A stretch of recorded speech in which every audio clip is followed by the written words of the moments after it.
You ready to do this? Oh yeah. Let's ride.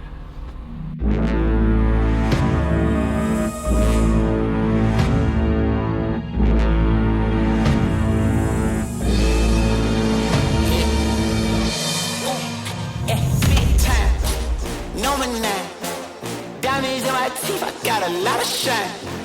Running up the number, that's a lot of crime. Try to take it from me, must be out your mind. Big time, lot of slime. Smoky in the air, that's a lot of pine. Pockets running over with the dollar sign. Try to take it from me, yeah.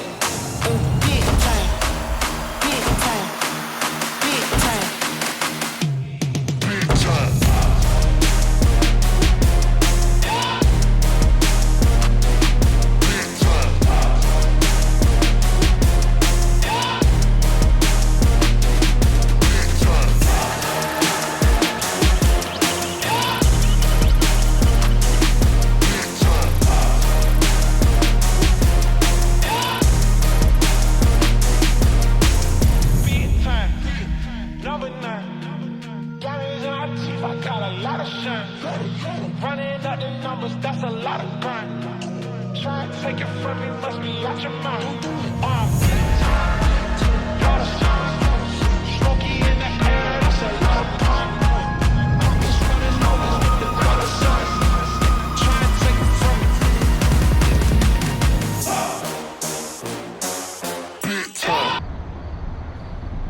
I'm going to show you guys something.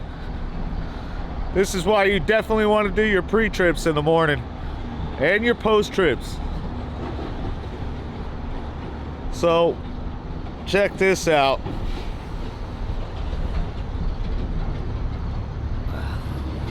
Ugh, look at that. Yeah, that sucks. So, unfortunately for me, I started my pre-trip and discovered that my clock is running now, though. So I consider that, you know, basically I'm eating up my clock while I'm waiting for someone to come out and repair my truck. Repair my tire, I mean. You know, they said it'd be about 60 to 90 minutes. So today's, of course, a day where hold on a second. So like I was saying, today's, of course, a day where I'm unloading and loading. So, you know, on one of the unloads or loads, I'm going to be going over my 2 hours. I would have needed to stop my clock. So it looks like I'm going to be stopping my clock before I even start my day and eating that up, which really sucks because it's going to be eating into my drive time. But it is what it is. It's a lesson learned. You know, I missed it last night on my post trip. Had I would have found it, I would have been able to get everything taken care of while I was off duty. Anyways, P&S Transport. Let's talk about that. My first week has been rough, man.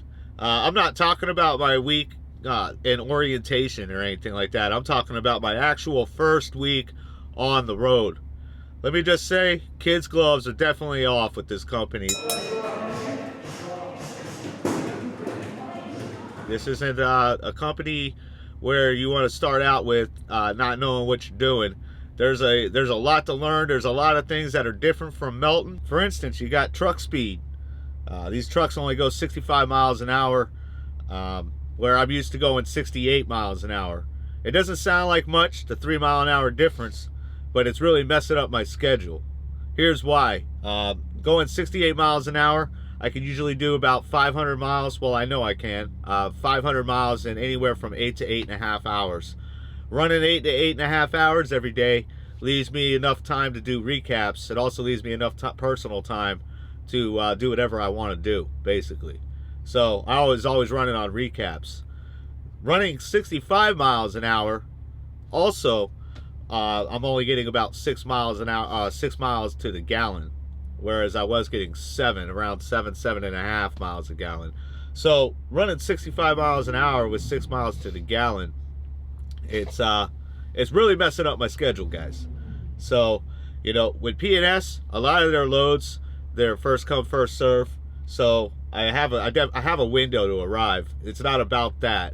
What it's about is getting there, getting unloaded, and being able to at least make it to the shipper for my next load, and getting unloaded at a decent time to be able to choose have a good selection of loads to choose from.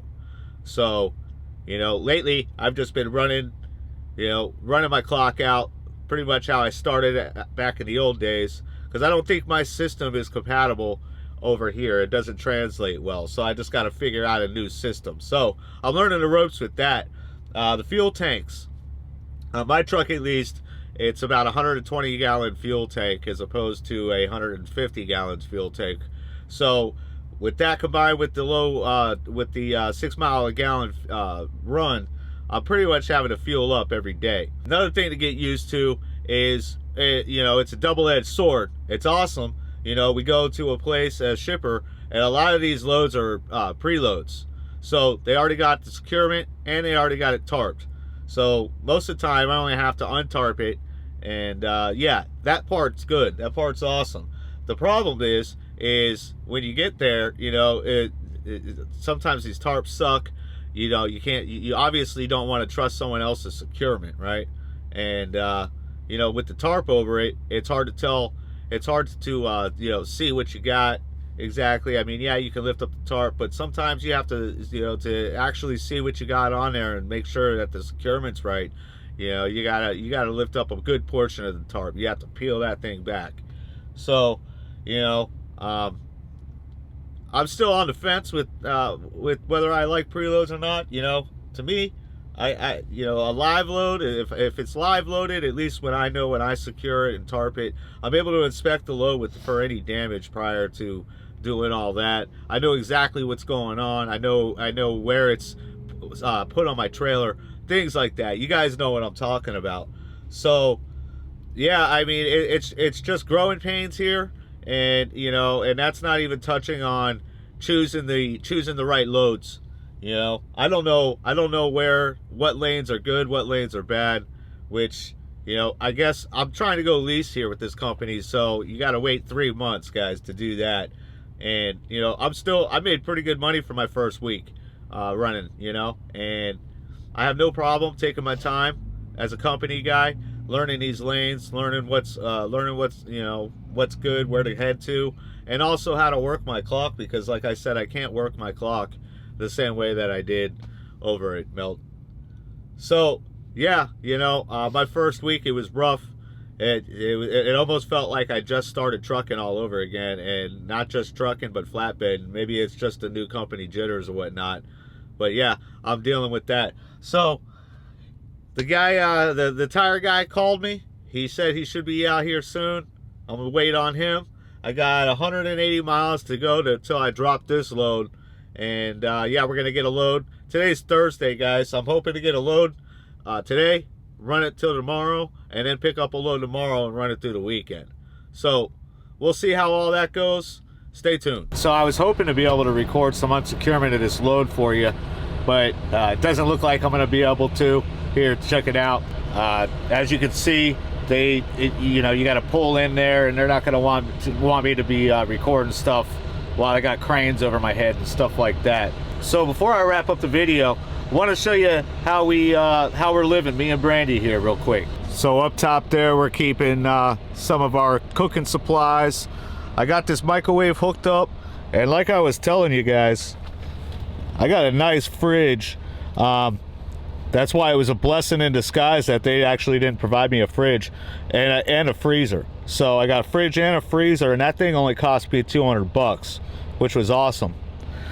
Got a TV mounted over there, which was pretty simple to do once you figure it out. I'm gonna save that for a short that I'm gonna do next week if you guys are curious on how to mount a TV in your Freightliner truck without drilling any holes or anything like that. All the stuff is stored up top. Oh, before I forget, behind those drinks right there is my Xbox that I recently bought. I've only played it once.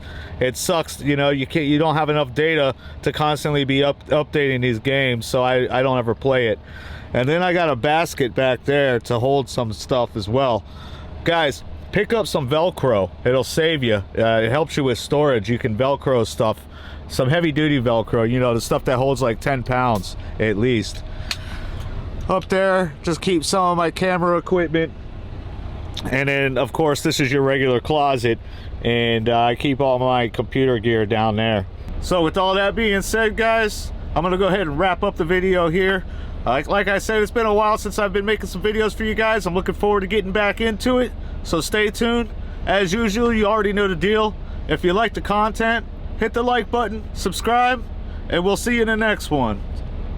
Take care, guys.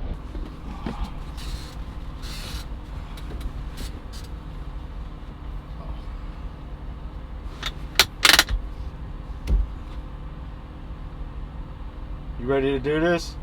Oh yeah. All right, let's ride. Oh, that was a shitty fist bump. Well, you get so aggressive. I just want to make sure we hit it on point. Yeah, it's not hard. You just gotta hit the fist, like right there. I'm right here with you. How hard is it to hit my fist? I'm not doing the hitting. You are. I get it here, and you're like, oh. Good point. All right, you ready to do this? Oh yeah. Let's ride. That was a good fist bump. Running up the numbers, that's a lot of grind. Try and take it from me, must be out your mind.